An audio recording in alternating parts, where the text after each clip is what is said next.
Hey everyone, LP here, and I would like you to join me as I try to identify and avoid the 6 deadly emergency preparedness mistakes that could save your life. Are you prepared for the unexpected? Think again. Many of us think that we are ready for an emergency, but common mistakes can leave us vulnerable. Stick around to learn how to avoid these critical errors and ensure you and your loved ones are truly ready for anything.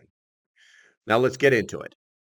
Having a remote location for sheltering in place. Now, there are advantages and disadvantages for choosing a remote location over an urban area for sheltering during an emergency. Urban areas offer resources, community, and easier peer-to-peer information sharing. But these are outweighed by vulnerabilities like mobs, seeking supplies, and congestion. A remote location, such as a rural homestead, provides security, the ability to stockpile emergency supplies, and protection from chaos. A good idea would be to identify 3 to 5 alternate rural locations now. A place like maybe you guys have a house swap with someone in the countryside to avoid reliance on chaotic government shelters or unavailable hotels during crises like tsunamis or earthquakes could be a starting point for you. Stockpiling versus self-sufficiency. Now, the importance of not just stockpiling supplies, but also storing the ability to generate resources like water, food, fire, it's incredibly important. While stockpiling bottled water and canned food is a good start, I have to emphasize that stockpiled supplies will run out. Now, I advocate for tools and skills to purify water, kind of like from natural resources, and also hunting game, deer, varmints, whatever you can shoot, because this is going to offer a more difficult to exhaust supply if you are prepared with the basic equipment and skills. It would be smart to contrast with the urban chaos where resources deplete fast, using the pandemic's toilet paper shortages as an example of hoarding and supply chain failures that we've seen in the past. Not having emergency communication plans in place. A huge thing that people forget is the need for a robust communication strategy beyond reliance on modern technology. You should be aware of what is known as a PACE plan. PACE stands for primary, alternate, contingency, and emergency. In this case, the primary would be your cell phone. You use it every single day for pretty much everything you do. The alternate would be a texting or chat program or the internet in general.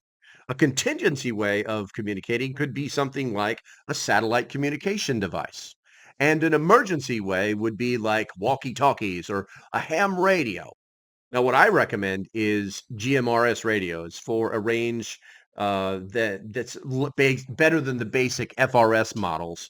And I have to give high praise to ham radios for their resilience because they can really reach out and talk to people.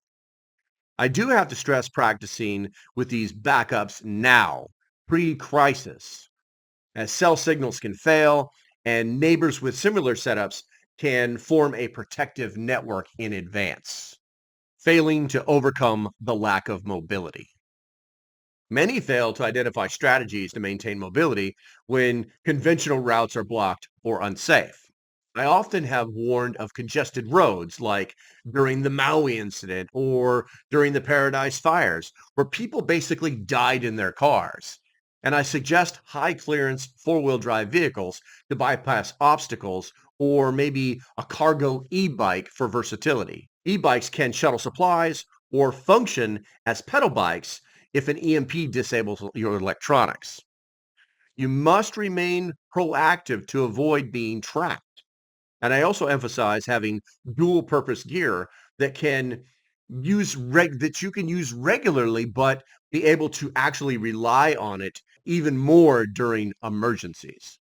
Many fail to secure drinking water pre-crisis.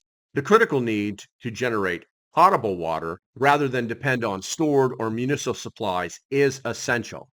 Municipal water can fail when treatment plants lose power and or staff. and stored water is finite.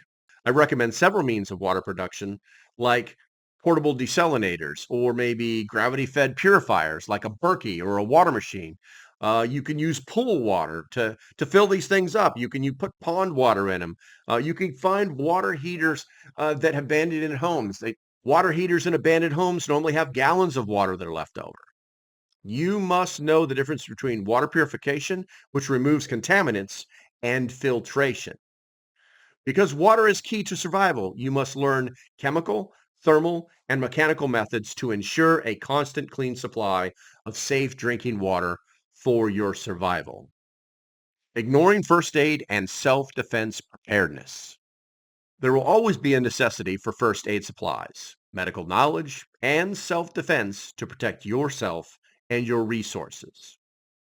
You must learn first aid basics pre-crisis. You should also acquire first aid tools and supplies like antibiotics for maybe Jace Medical or medical supplies and tourniquets from Refuge Medical. Why? Because they're the best and they're American made. And you should also have offline resources like real books or PDFs or books on a Google Drive, as pharmacies may be inaccessible later. I also want to tie this in with self-defense. Without protection, basically being armed, your stockpiles are vulnerable. So let's recap the 6 deadly mistakes that can sabotage your emergency preparedness efforts. Not having a plan for alternate shelter and sanitation. Not storing enough food and water. Not having a way to communicate with loved ones. Not having a way to get around or even escape, and not having the ability to make drinking water. And let's not forget about not having first aid, supplies, and how it all means nothing if you're not prepared to defend it, because it will lead to failure. By recognizing and avoiding these mistakes, we can significantly increase our chances of staying safe during emergencies. Whew, that was a mouthful. So thanks for watching, and I'd love to hear what you have to say about this in the comments. What are some of your own emergency preparedness experiences? What mistakes have you learned from, and what tips do you have for others? I would also ask you to be sure to check out my other videos for more tips on emergency planning and preparedness. Now, don't forget to hit that thumbs up button on the way out the door, and as usual, stay safe, have a great day, and I'll see you when I see you. Bye-bye.